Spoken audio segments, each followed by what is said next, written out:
Good morning, it's Jen Tozer here, your portfolio manager, recording a quick video on my iPhone. So I thought that after the conversations I've had with clients over the last couple of weeks, I thought it would make sense to just summarize what I've been thinking, because most of the questions really come down into two categories. The first category is, how much longer do I have to stay home? And the second category is, once everyone does get back to work, what's that mean for the economy? So I first want to talk about the self-isolation that's going on. I believe it's going to be hard to make that last much past the end of April, the beginning of May. And the reason for that is that that's 3 times 2 weeks, so 6 weeks of self-isolation, which is enough to slow down the transmission of the virus. That coincides with the end of flu season. And then you have to look at the behavioral aspect. From a behavior point of view, it's hard to deprive yourself of something for longer than 6 weeks. So forget about you or me, but let's pretend that you're a family, a young family who doesn't have any financial resources, and you've been told to stay at home, and you're doing your part, you're at home, but your kids are driving you nuts, and it's been 6 weeks, and you're saying, well, but I really want to go back to work because I'm fine, my kids are fine, and I personally don't feel that I'm really at risk for the coronavirus anyway. And the risks that I'm now facing are, can I feed my family? Will I have a job to go back to? Is my entire business going to be disrupted? So people will start reevaluating their own personal risks. And I am by no means suggesting that all the schools are going to open and all the big businesses are going to open.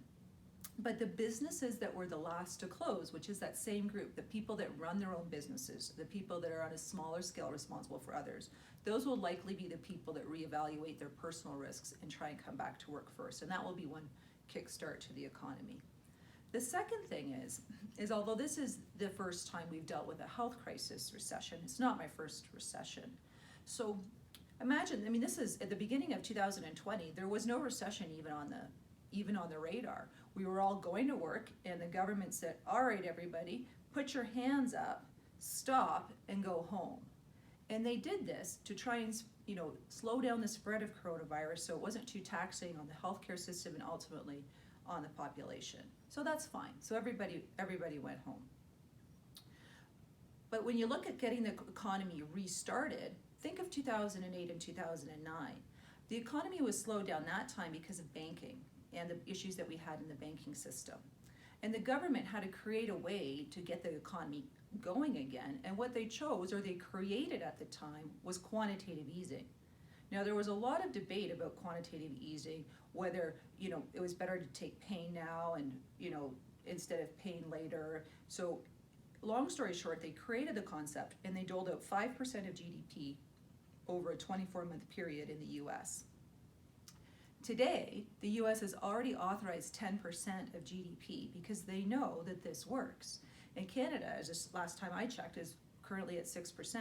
So when you do go back to work, there is going to be support for those businesses in the economy through the creation of this quantitative easing.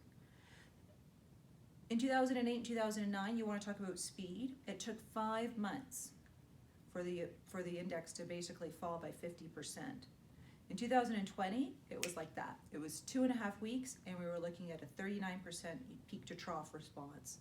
So what do I expect on the recovery? It's going to be the same kind of idea. Things are going to get back more quickly just because we've had a better response more quickly.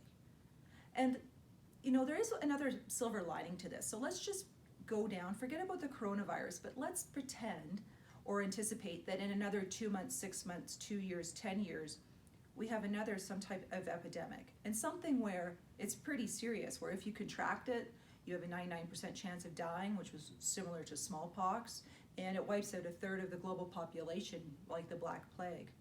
Well, governments are not going to be messing around with it for 5 months like they did with the coronavirus. This is creating a protocol. So, for example, they might say, okay, this has been identified. What we need is everybody needs to go home. They need to stay home we've got 1 week to go home, stay home for 3 weeks. And at the end of that period of time, that should slow down the transmission rate. So if we do see something like this come up in the future, we likely won't see as severe an economic response or as quick an economic response because we already have got some type of framework to deal with it. And you can see that there is a global coordinated effort, which is also really quite positive. So those are my thoughts for today, and I hope you all have a great day, and if you need me, just give me a call.